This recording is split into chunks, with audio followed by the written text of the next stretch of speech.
Allahu Akbar, Allahu Akbar, Allahu Akbar. La ilaha illallah, Allahu Akbar. Allahu Akbar walillahil hamd. Assalamualaikum warahmatullahi wabarakatuh. Innal hamdalillah nahmaduhu wa nasta'inuhu wa nastaghfiruh wa na'udzu billahi min shururi anfusina wa min sayyiati a'malina. Man yahdihillahu fala mudilla lahu wa man yudlil fala hadiya lahu. Wa ashhadu an la ilaha illallah wahdahu la syarika lahu. Wa ashhadu anna Muhammadan abduhu wa rasuluhu la rasula wa la nabiyya ba'dah. Allahumma salli wa sallim wa barik ala Muhammad wa ala alihi wa sahbihi wa man tabi'ahum bi ihsanin ila yaumil qiyamah. Amma ba'd, fa ya ibadallah, usini wa iyyakum bi taqwallah. Faqad fazal muttaqun. وقد قال الله تعالى في كتابه الكريم: أعوذ بالله من الشيطان الرجيم، بسم الله الرحمن الرحيم.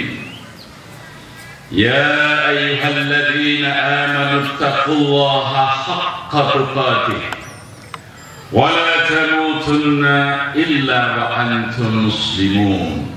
وقال أيضا: يا أيها الذين آمنوا اتقوا الله وقولوا قولا سديدا يصلح لكم أعمالكم ويغفر لكم ذنوبكم ومن يطع الله ورسوله فقد فاز فوزا عظيما.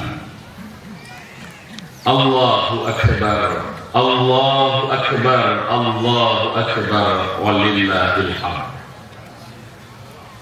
Hadirin, faizin, faizat, aidin, aidat yang dimuliakan Allah, agar kamu menjadi orang-orang yang bertakwa. Kenapa kita harus bertakwa?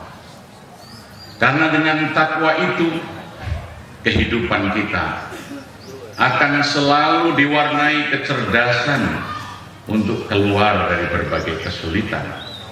Allah menyatakan dalam surah At-Talaq: "Wa may yattaqillaha yaj'al lahu makhraja wa yarzuqhu min haitsu la yahtasib wa may yatawakkal 'ala Allah fa huwa hasbuh."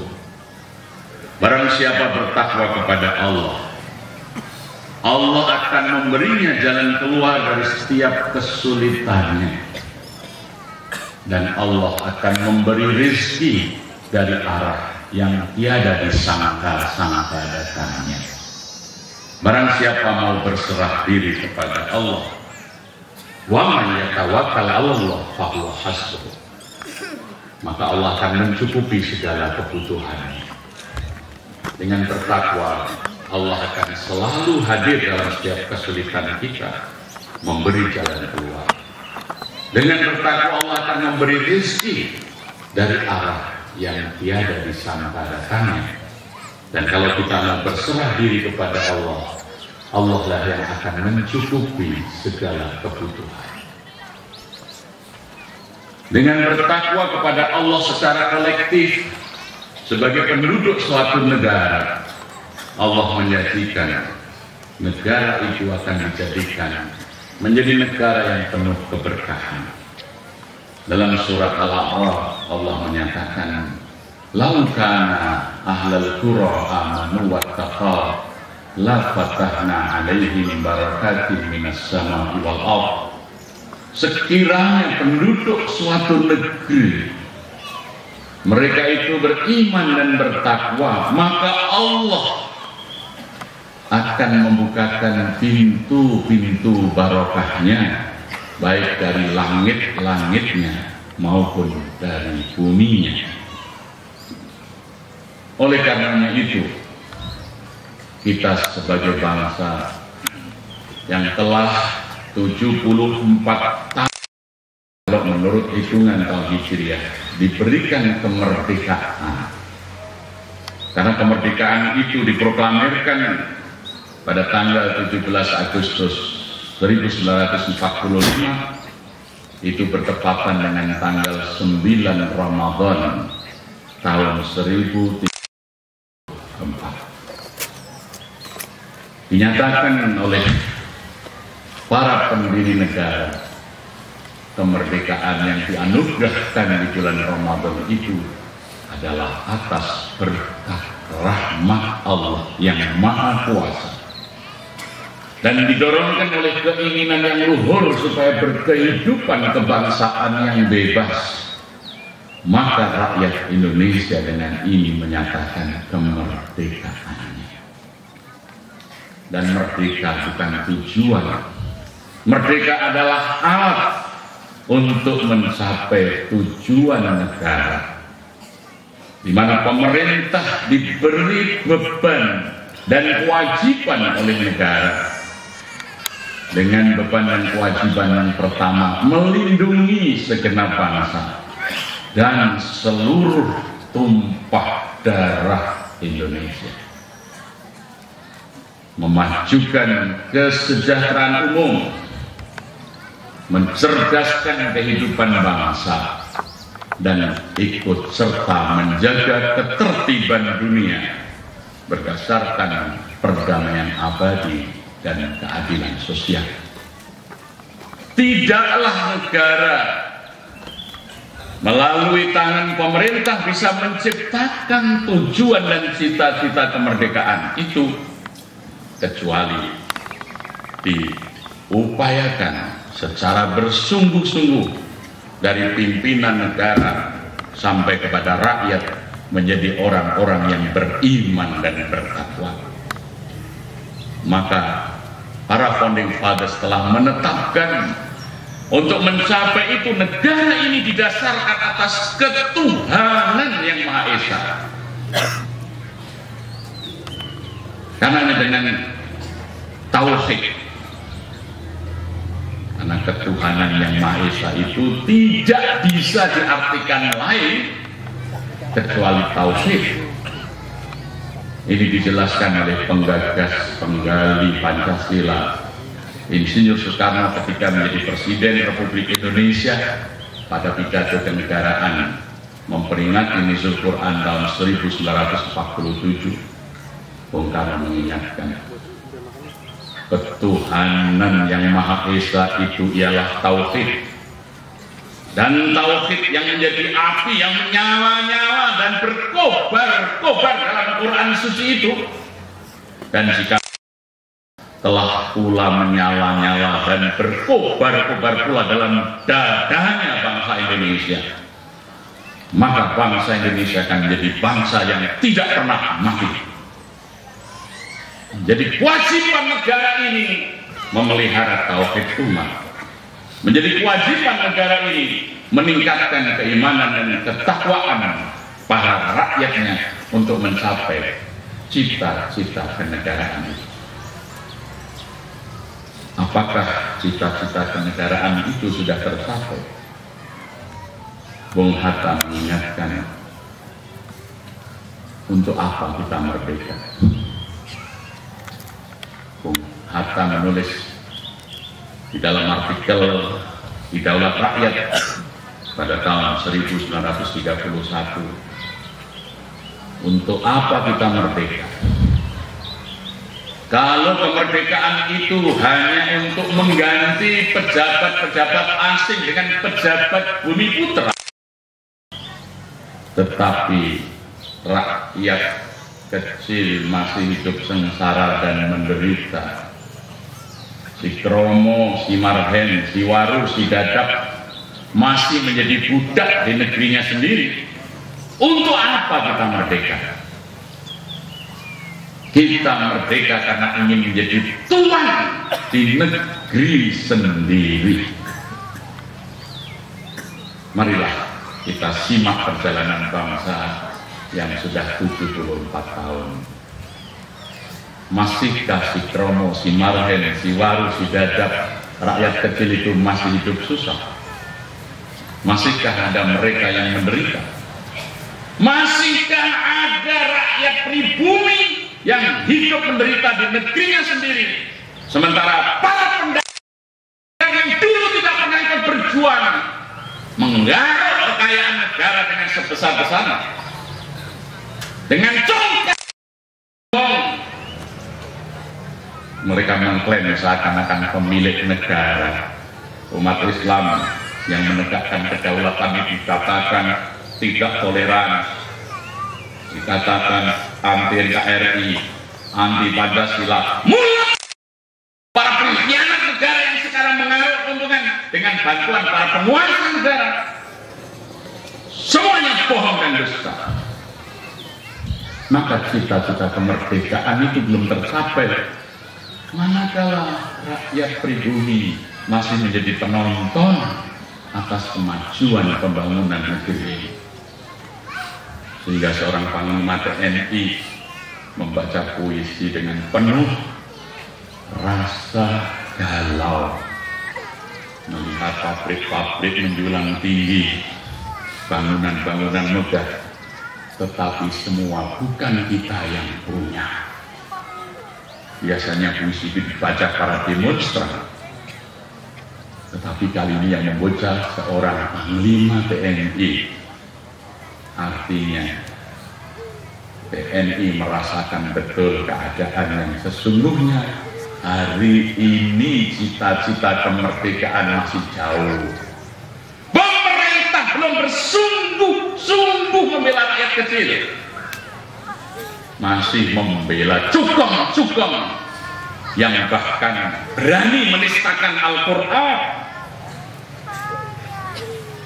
Tetapi alhamdulillah, para penegak keadilan diwakili oleh hakim berani memutuskan dia penghina Al-Quran dan harus dihukum penjara, sekalipun sebagian besar partai dan pemimpin partai membela dan memilihnya.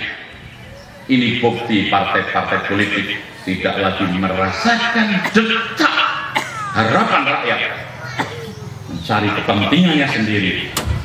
Para pemimpin partai politik tidak lagi menjadi penyalur aspirasi rakyat, tetapi kepentingan dirinya dan golongannya sendiri. Disinilah kemerdekaan belum dapat kita rasakan. Disinilah tanggung jawab pemerintah kita tuntut.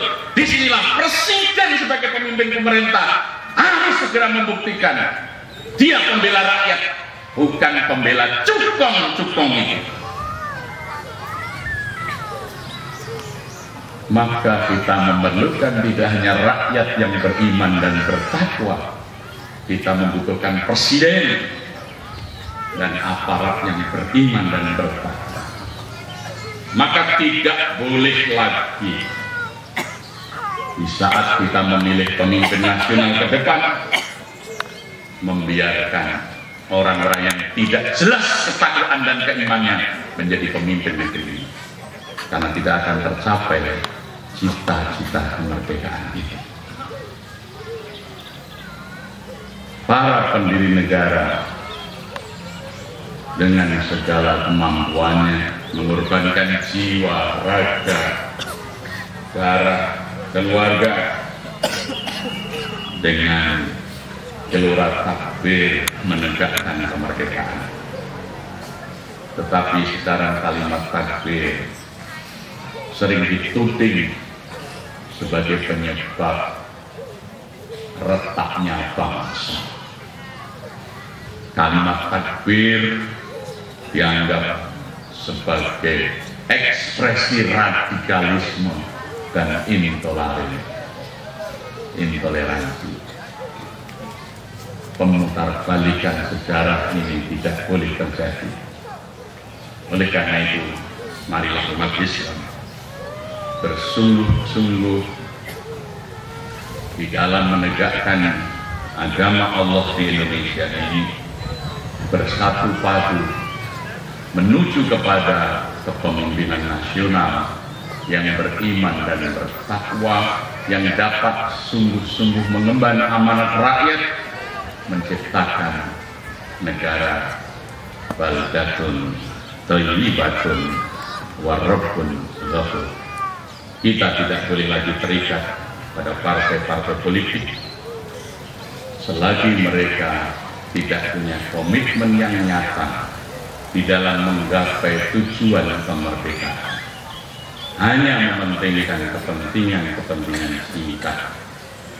Kita tidak boleh membutakan diri terhadap kenyataan betapa para pejuang, anak-anak pejuang dan pendiri negara, anak-anak rakyat dan bangsa yang menderita sebagai bumi putra Indonesia, sebagai penduduk asli Indonesia, sebagai pemilik sah negara dan kekayaannya ini, hidup menderita, sementara orang yang dulu tidak pernah berjuang, orang tua mereka, nenek moyang mereka tidak pernah berjuang, mereka hanya kong kali kong dengan kekuasaan bisa menguasai kekayaan negara ini dan membiarkan rakyat kita hidup miskin.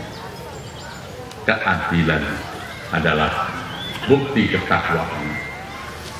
Allah menyatakan, i'adilu huwa aqrabu lit-taqwa.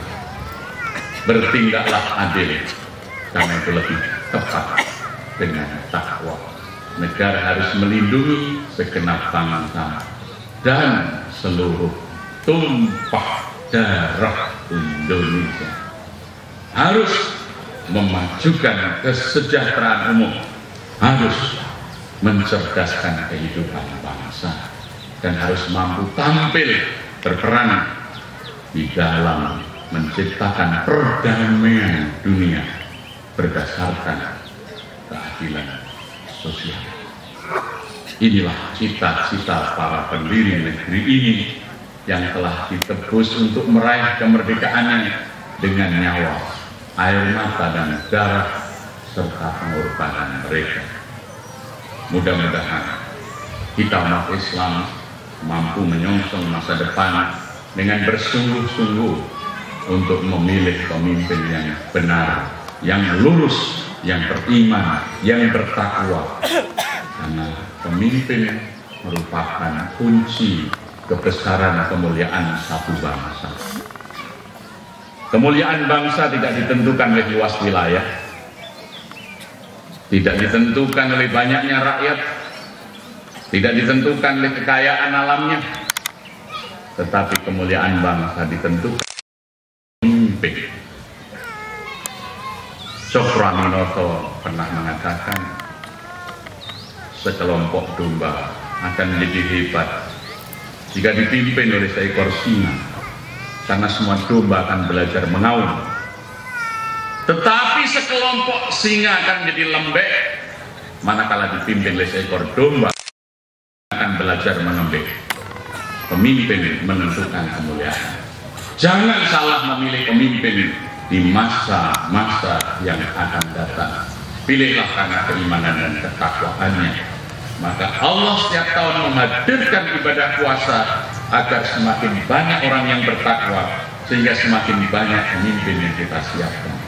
Aku qouli hada wa nastaghfiruh, innahu huwat tawwabur rahim. Bismillahirrahmanirrahim. Alhamdulillahi rabbil alamin. Allahumma salli wa sallim wa barik ala sayyidina Muhammad wa ala alihi wa sahbihi ajma'in. Allahumma inna nas'aluka bi anna nashhadu annaka antallah la ilaha illa antal ahadus samad alladzi lam yalid wa lam yulad wa lam yakul lahu kufuwan ahad. Allahumma ighfir للمؤمنين والمؤمنات والمسلمين والمسلمات الأحياء منهم والأموات إنك سميع قريب مجيب الدعوة. ربنا ظلمنا أنفسنا فإن لم تغفر لنا وترحمنا لنكونن من الخاسرين. ربنا آتنا من لدنك رحمة وهيئ لنا من أمرنا رشدا. ربنا اغفر لنا ولوالدينا وارحمهم كما ربونا صغارا. ربنا هب لنا من أزواجنا وذرياتنا قرة أعين واجعلنا للمتقين إماما. ربنا آتنا في الدنيا حسنة وفي الآخرة حسنة وقنا عذاب النار وأدخلنا الجنة مع الأبرار يا عزيز يا غفار يا رب العالمين. سبحان ربك رب العزة عما يصفون والسلام على المرسلين والحمد لله رب العالمين. أيها الناس إن الله يأمركم بالعدل والإحسان وإيتاء ذي القربى وينهى عن الفحشاء والمنكر والبغي يعظكم لعلكم تذكرون ولذكر الله أكبر. السلام عليكم warahmatullahi wabarakatuh.